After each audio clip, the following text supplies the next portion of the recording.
Hello, everyone. This is Cynthia Mazzaferro with Powerful Beyond Measure. I'm so happy to be speaking with a fabulous guest today and also getting an opportunity to meet and see you today as well, our listeners.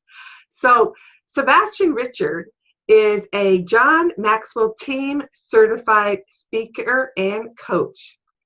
He is also the founder, along with his wife, Elizabeth, of Thriving on Purpose, a faith-based leadership training and coaching company. So I'd love to welcome you, Sebastien. Can you tell us a little bit more about yourself and what you've been doing?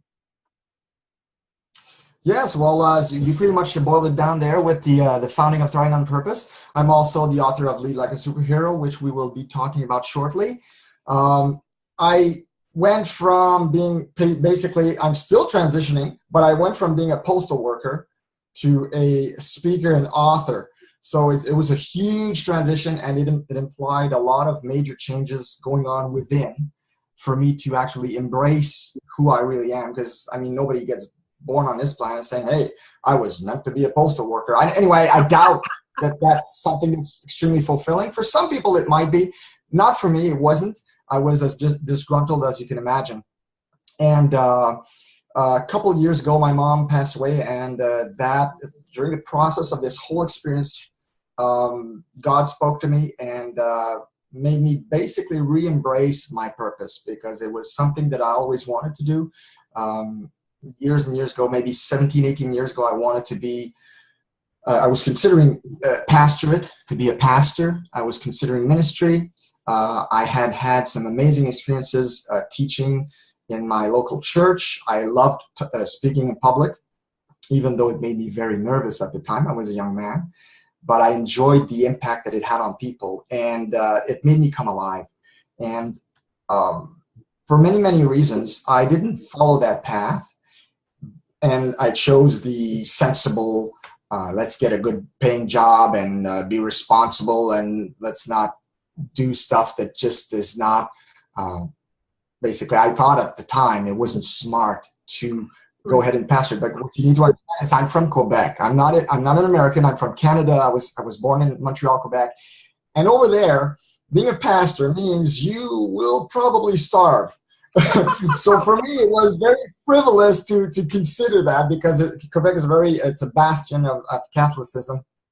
And I was considering going into evangelical pastor, being a pastor, an evangelical pastor. So I would probably not have made a huge living at it. So I told myself, let's just be sensible, get a good job. I want to get married. I want to have children. So I found a good job. Canada Post pays pretty good. I mean, considering, what you do. And so I thought that was it for me. But then I had all kinds of transitions, and I had some major episodes with depression, because I was so miserable at my job.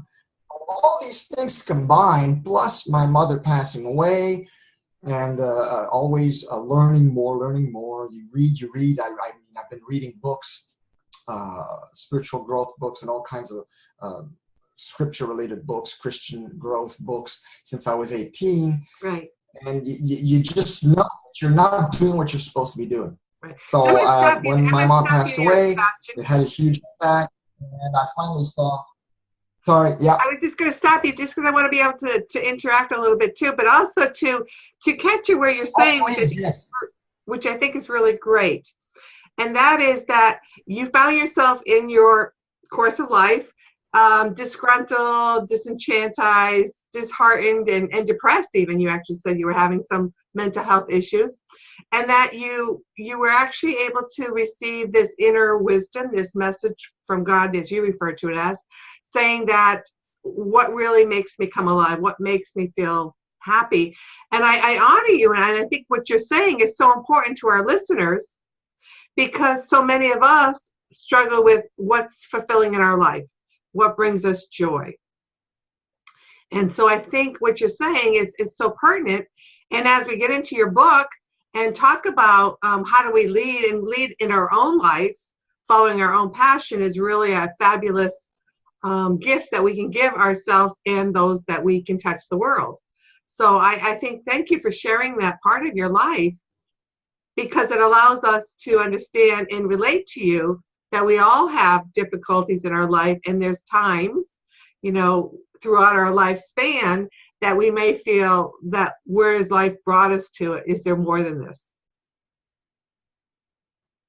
Yeah, and see what you're saying. It goes along the lines of most people basically accept their lives. They don't lead their lives, and I was one of them. And I was miserable.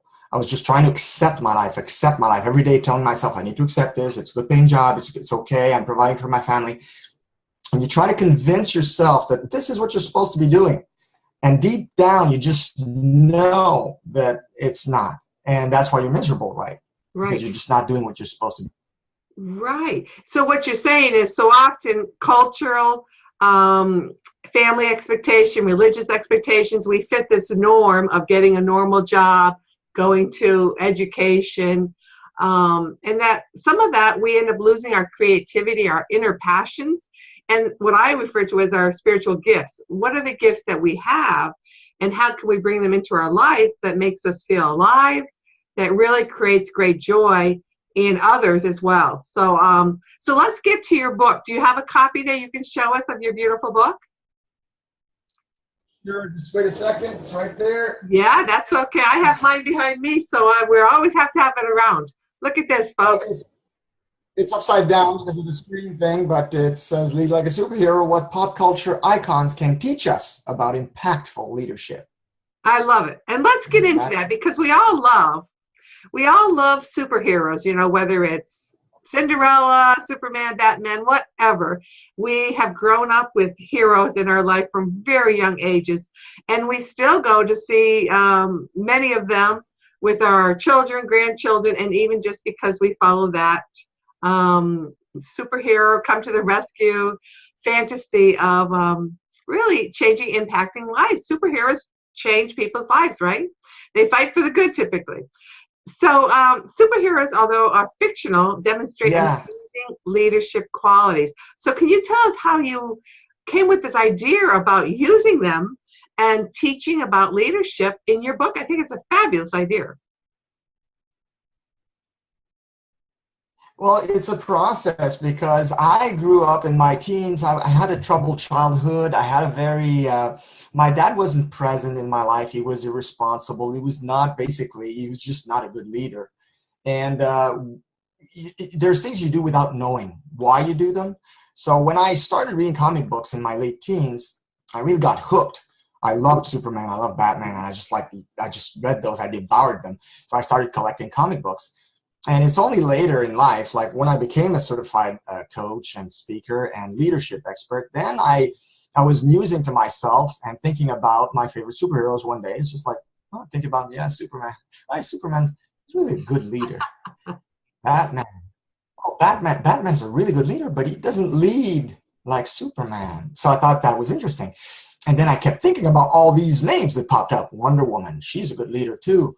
Oh yeah, Aquaman's a good leader. Oh, Captain America, he's the best in comic book leaders. He's so good. So then I went like, this is interesting. Grabbed a piece of paper, started jotting down their names. I came up with at the time I had 10 names. In the book there's 12 of comic book icons that are very good leaders. And next to their names at the time, it took me about 5 minutes. This whole thing took me not even 5 minutes. I wrote down their names, and next to their names, I wrote down how they lead. Because they're all different. They all bring something different to the table. They all have different approaches, different personalities, and different people skills. So then once I had written it all down, I was like, oh my goodness. Wow, this is really good. I love it. I have a book.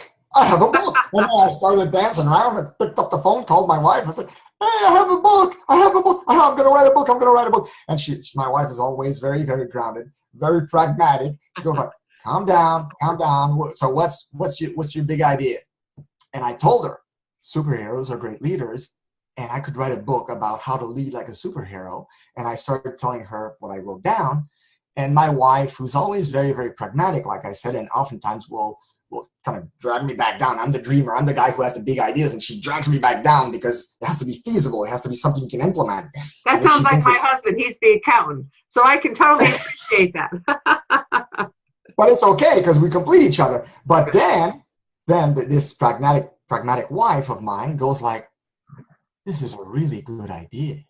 So for her to say, this is a really good idea, it had to be a really great idea.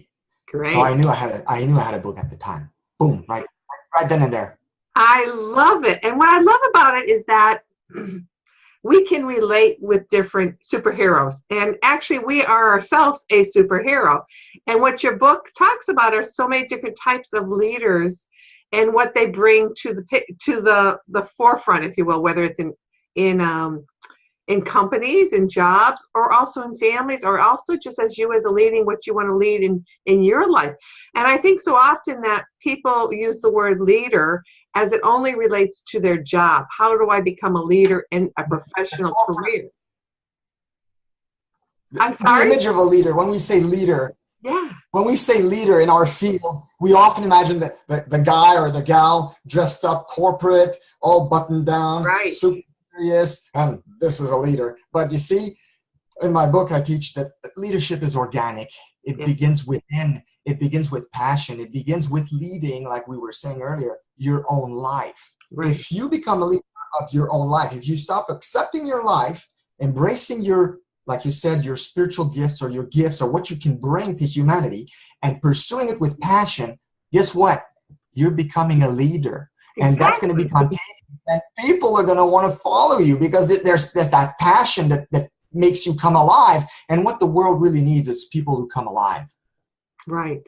I just love this. And I think it's a real playful way to grow within. I'm always, in my book about Powerful Beyond Measure, claiming your power within is finding that superhero within yourself, finding your power within yourself that allows one to be great, that allows Superman to fly the skies, allows Batman to go in his beautiful car and rescue somebody, and allows us to be great in our lives. And I just love it. And ultimately we get to the same place, but we come from it from beautiful two different ways. And I think this is just a fabulous book, and I really encourage everyone to go out and purchase it. Morgan James, I know, is your publisher. He's mine too, and absolutely love them, don't you?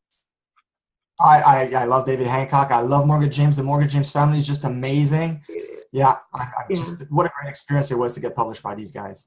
So we're going to learn a little bit more about your book. I want to go into a little deeper the different types of leadership, but you can get Sebastien's book at any bookstores around the world, as well as any online site, Amazon, Barnes & Noble, Indie. They go on and on. So check him out, check out his reviews, purchase his book, and really lead from within. Find your leadership skills and gifts and see how you can lead your life into really claiming your greatness. It's amazing.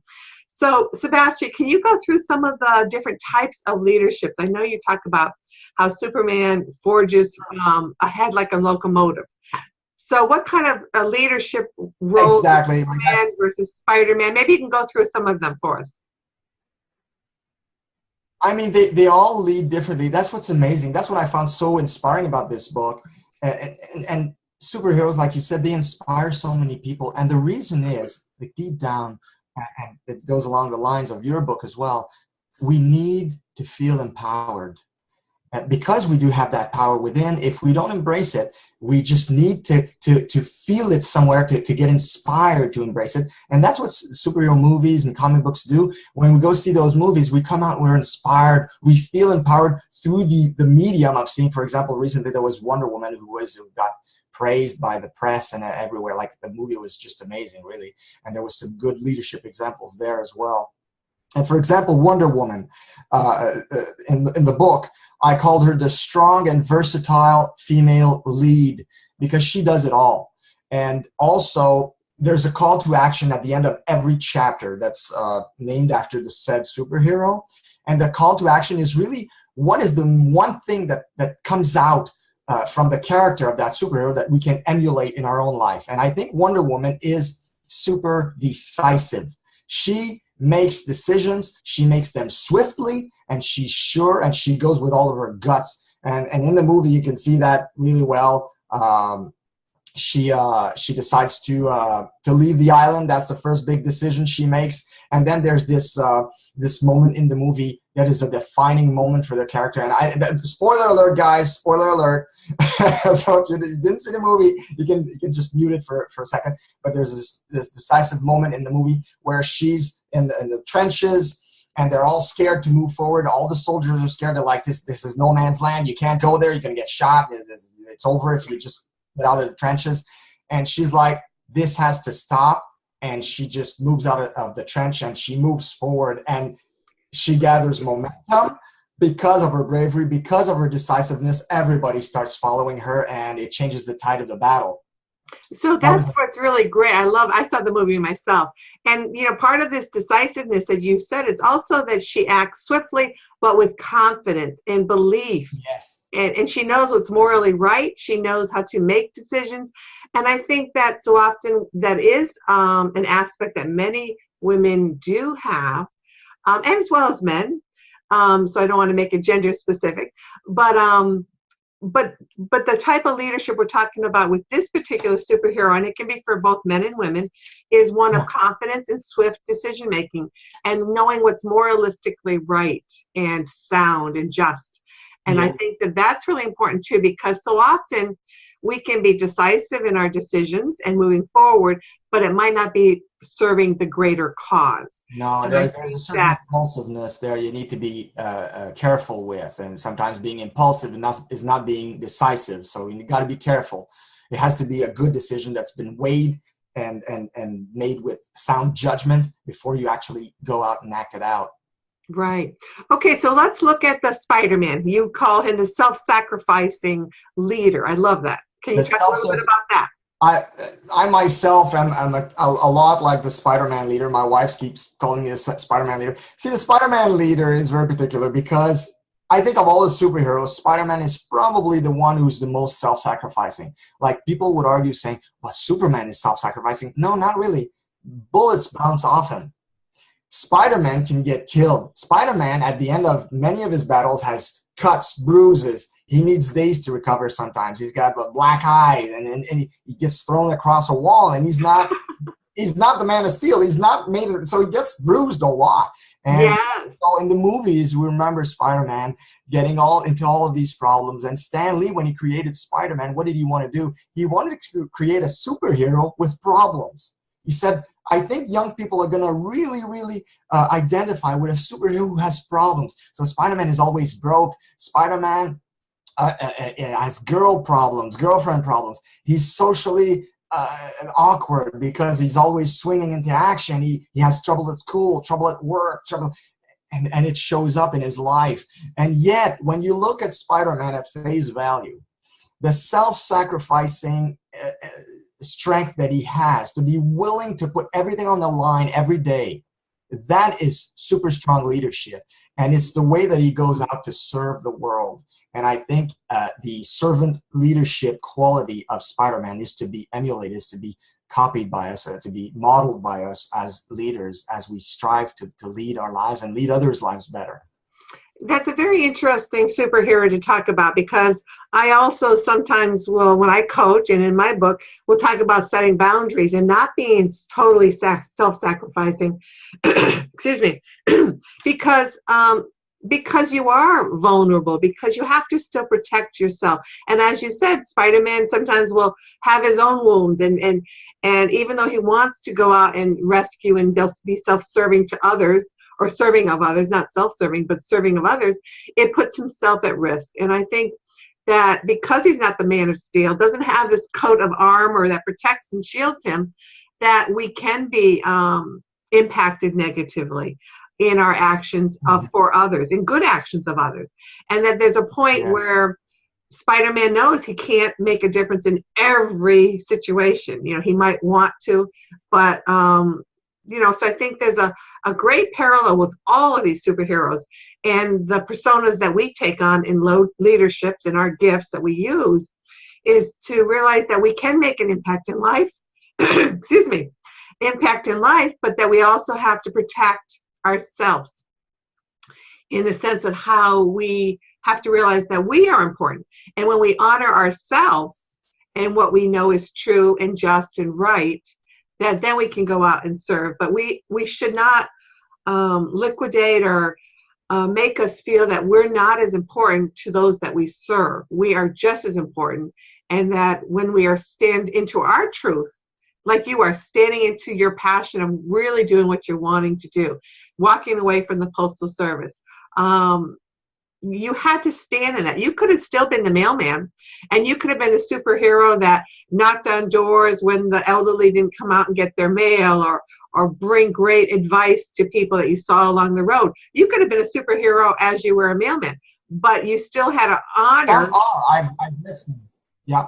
Yeah, but you still had to honor your truth. And I think that's so important as people read your book, not to say, I need to be this, I need to be a better superhero, to really see that you can be a leader within yourself, and to not be this fictitious person or persona, but to be true to yourself. Would you agree with that, Sebastien? Oh, absolutely. Absolutely. You have to be true to who you are. And always be mindful of others at the same time. So it's a delicate balance. You don't want to be so absorbed in yourself that you neglect others, but you don't also want to be so self-sacrificial that you neglect yourself and become ill, or become mentally ill, or become depressed or weak. So you got to have that balance all the time. There's this story we hear oftentimes in personal development about, in the airplane, the oxygen masks for the moms, right? And they say, if ever the plane is going to go down, if ever there's an emergency in the plane, and you have small children, you do not go with your first reflex of giving them the oxygen mask before you, because you're the one who's the caretaker of these kids. So you need the oxygen first, and then you give them some. Right. Then you, then them. And that's a hard thing to do for most moms. I mean, fathers maybe have a bit more facility doing that. They can maybe do it more easily than moms, I would say. But the mothers, they're so self-sacrificing that for them it's like it defies logic. And then when they're explained that it's really important for them to do that, if they want their little ones to survive, they get it. But their first reflex, if they weren't told, would be to grab that mask and put it on their kids. And what happens? Well, they would choke, and then the kids would have no chance at survival. It's the same thing when you're in a leadership position. If you don't take care of yourself, if you're not mindful of you, get some you time, then you won't have the strength and energy to invest in other people's lives. Another thing I want to bring up here, which I think is so important, Sebastien, is that we need to honor that gift. So if you lead, if you're, let's just say a woman, because women tend to be more self-sacrificing than men, typically, is that women often feel unappreciated because we are always giving of others. And so what happens in this is that you feel unappreciated, devalued. But see, what you really want to do is see that beautiful type of leadership, what you share to others, is a gift. Not that people are devaluing, not appreciating. That's not true. That's all in your mind. But when you see that this is your form of gift that you give outwardly, this is your form of leadership, that then you can honor your gift and see value in it yourself, not because the others are valuing you. So it's about us awakening to our own gifts and these leadership, as you call it, leadership traits that we all have, and we lead by different mechanisms. So I just want to put that out there, because I think part of us growing individually, seeing our uniqueness, seeing our gifts, is actually learning to appreciate them ourselves, not because necessarily others appreciate that in us. And we need to see our own gifts within ourselves to see our greatness. So just wanted to put that out there, because I think absolutely we value it based on what other people say. So let's go into... And what happens when you embrace your gift? Yeah. Right. So we have some other... What happens when you embrace your gifts is you joyfully, right? Right. So what about Captain America? You refer to him as the unifier and strategist. I love that. Oh, well, Captain America in the comics, if you ask anybody who knows comic books and you ask them the simple question, who is the best leader in comics? I would think maybe 8 to 9 times out of 10, his name will come out on top. There's 3 leaders in the book that really stand out. It's Captain America, Optimus Prime, and Superman for their leadership qualities. But Captain America is the gold standard in many, many ways. And he is a combination of pretty much everything we admire in good and strong leaders. He's self-sacrificing. He's morally upright. He's courageous. He's brave. He's got energy. He empowers others. He's going to, and what I love the most about him is that he's going to go in the trenches with his team. Mm-hmm. He's not going to send you out to do something he's not willing to do himself. He wants to be there in those trenches, doing it alongside you and leading, really showing you how. That's what he wants to do. That's what he likes. And that's why people follow him. They get so inspired by pretty much everything he stands for. And I just loved writing about him. And it's just so much fun to write the book on like, as you can see, I'm pretty passionate about it. But yeah, Captain America is and as I wrote the book, I realized there's some things that I had assumed about the character that were not quite right. I used to think that Captain America would stand for America, for the government, no matter what. But no, I realized that Captain America is actually, he stands for the values that made America great, not necessarily for the way they're lived today or for the way America portrays itself today or what they choose or what the government chooses today. So that there's a big distinction there. That's and right. That's what makes him really, really a good and upstanding leader. I love it. I love it.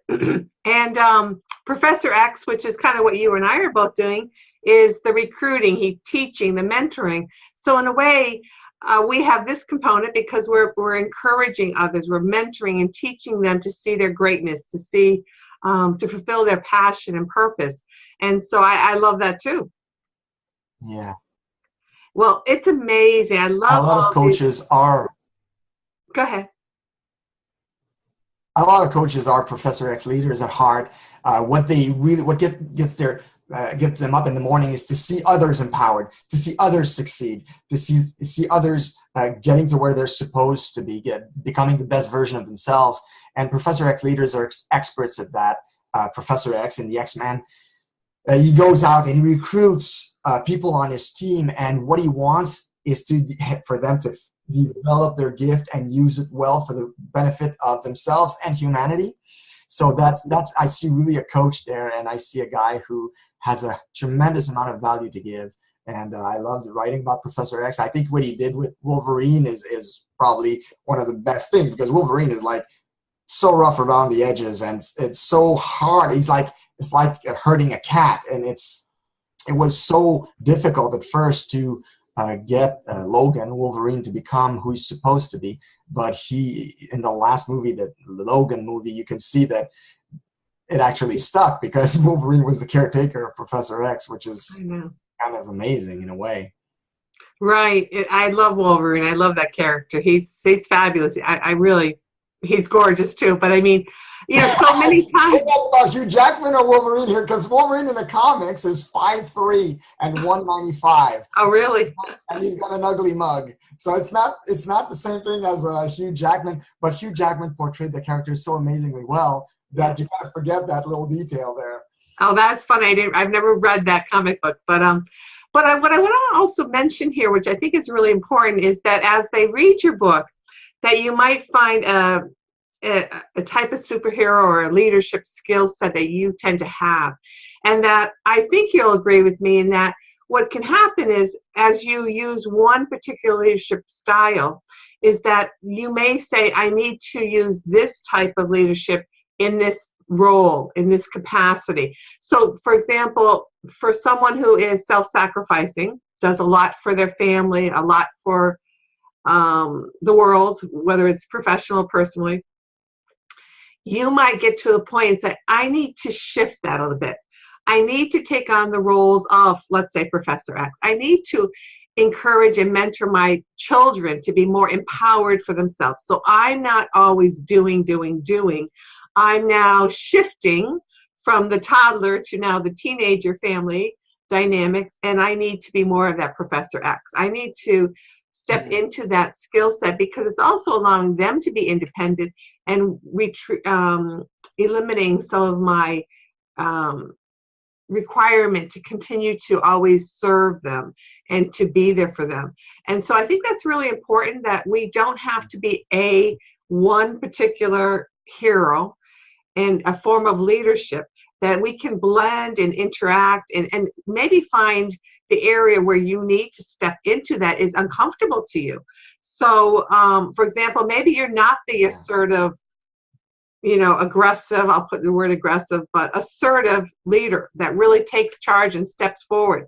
Maybe that's not your persona, but maybe that's where you really need to step in to grow personally, that it would feel so awesome to be this leader of that's more profound, more step up and take notice, where typically you're kind of this quiet, passive, retreated type energy. Maybe you need to step in, and maybe a good way to look at that is say, I'm going to choose to be this character, this fictitious superhero, and if he can do it or she can do it, so can I. So it might be more of a role model that you can emulate to address some of those areas that you want to step into.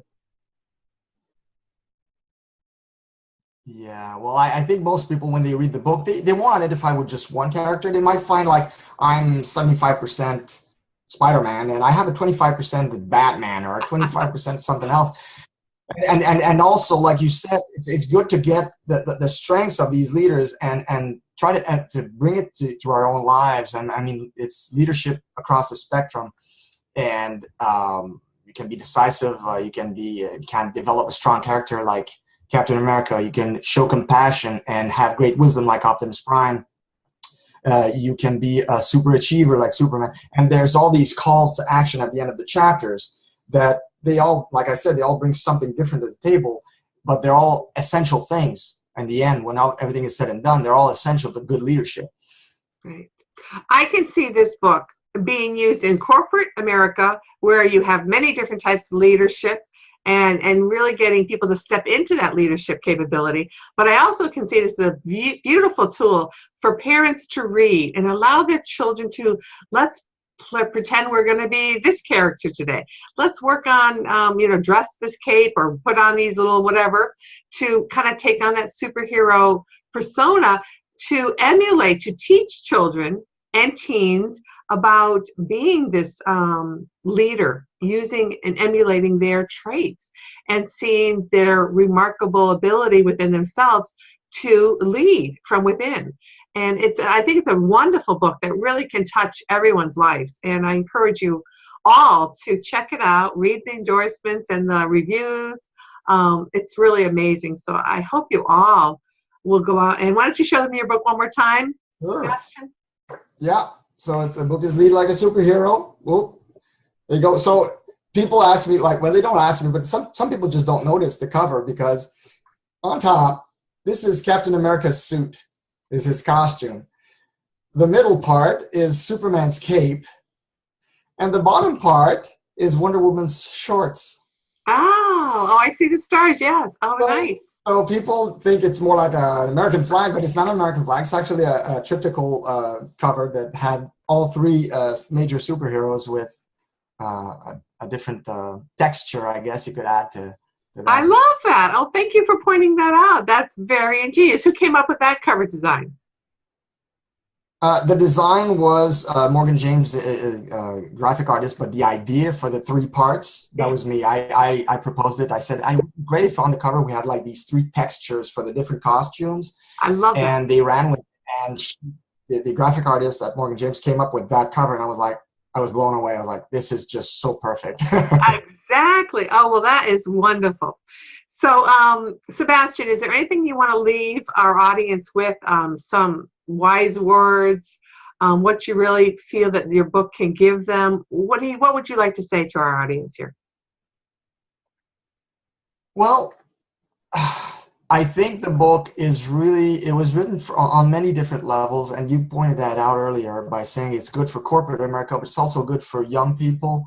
And it was written with that in mind. The book can add as much value to someone who's been in leadership for 20 years as a young man of 17 who is kind of is clueless about his life, doesn't know where he's going, and maybe had a rough childhood and doesn't have a role model. So that was me. I'm just describing myself at 17. And I taught that in another podcast. I was saying that there's two leadership lanes that are pretty much the main leadership lanes. The first lane is people who've been in contact with good leaders, people who have seen good leadership, whether by their parents, whether by their bosses, whether in the corporate world because they had a good job in the corporate world, and who just want more of it and want to become part of that, want to become a leader themselves.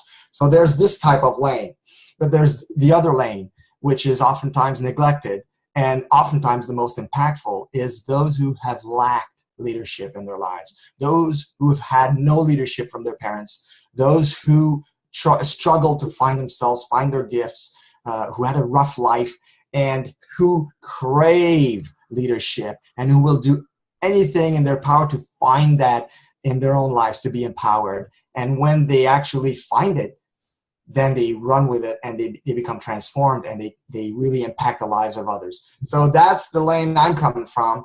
That's how I came into leadership.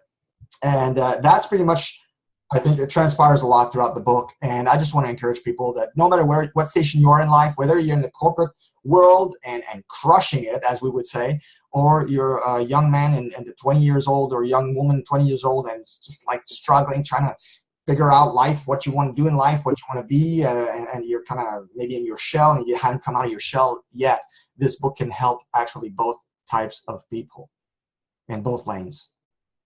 That's beautiful. And I think, myself too, we all have our history, Sebastien, and if you didn't experience your lack of role model and the leadership that you had hoped for within your family dynamics, then you couldn't be writing a book passionately to say, hey, I can step out of this. I can rise above not having the role models or having these uncomfortable situations happen in my life or traumatic.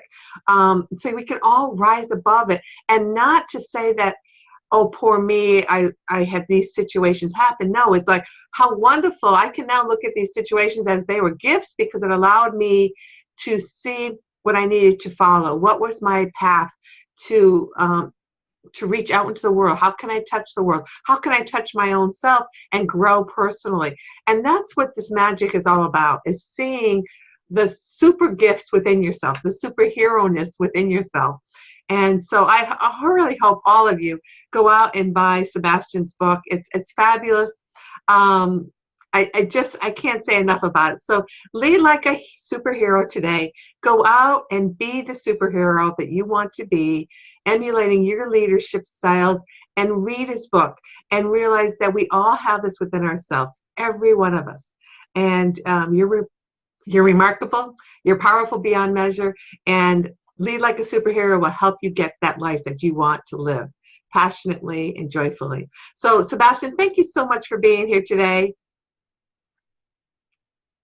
Oh, thank you, Cynthia, for having me. This was great. I mean, I love the way you go at it with the all the questions and the insight that you provide as well along the way. This is just super. Well, it's a give and take. It's a give and take. Our books are live, living, breathing entities, and I say that truthfully because my book, when I talk with other guest hosts, who have me on their radio and television shows, it's they get to look at it from a different aspect. They integrate it differently. And every year, every time you read it, or you speak with someone else, you see it in a different viewpoint. There's so many avenues that allows it to breathe and take more form and to touch another person's life in a different way. So, it's just a beginning, and just wait for it to continue to grow and reach and be the cape that reaches around all of us and to help embrace us in its wisdom. So thank you so much for writing this. I really have enjoyed reading it, and look forward to posting my review for you as well. So thank you very much, Sebastien, and have a beautiful day.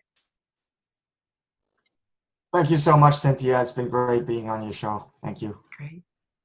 And to thank all the listeners that are here, remember to check out my website, CynthiaMazzaferro.com, and on Facebook, it's The Power Within, Cynthia Mazzaferro. Until our next time, be well. Remember, you are great and powerful beyond measure.